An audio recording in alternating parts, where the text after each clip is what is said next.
আমি একটু আনুষ্ঠানিক কথাবার্তায় যাই। আপনাদের এই বিএনপির যে একটা বিরাট বড় দল, এখানে কিন্তু আমাদের পরিবার যেমন অনেক বড়, আমাদের পরিবারের কথাই ধরি, আমরা কিন্তু 8 ভাই 1 বোন, একই বাবা আমার ঔরসজাত, তো বিরাট পরিবার না। তো আমাদের কিন্তু নানা ধরনের নানা মতামত থাকতে পারে, কিন্তু পরিবার যখন চিন্তা করে তখন কিন্তু সব একসাথে হয়। বাবা যদি বলে এটা করতে হবে, সবাই মেনে নেয়। যদি বড় ভাই বলে এটা করতে হবে, মেনে নেয়।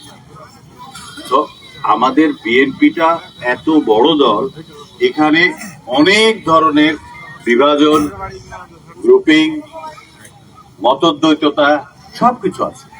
কিন্তু আমি দেশনেত্রী বেগম খালেদা জিয়ার প্রধানমন্ত্রী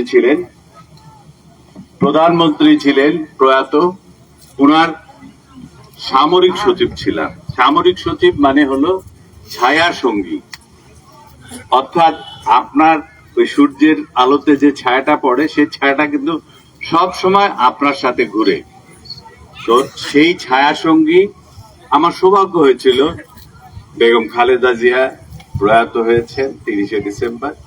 ওনার সাথে 5 বছর কাজ করার অভিজ্ঞতা, এবং এর আগেও আমি যখন আরো জুনিয়র ছিলাম, ক্যাপ্টেন ছিলাম, তখন আমি যশোর সেনানিবাসে চাকরি করতাম। আমি জানি না আমার ভিতর কি আছে।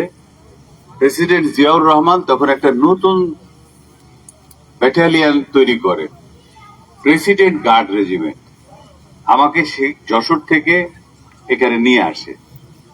আমি কিন্তু আবারও বলছি, আমার কোনো এই আর্মিতে থাকাকালীন এই দীর্ঘ 38 বছর আমার কোনো রাজনীতির সাথে কোনো সংশ্লিষ্ট ছিল না।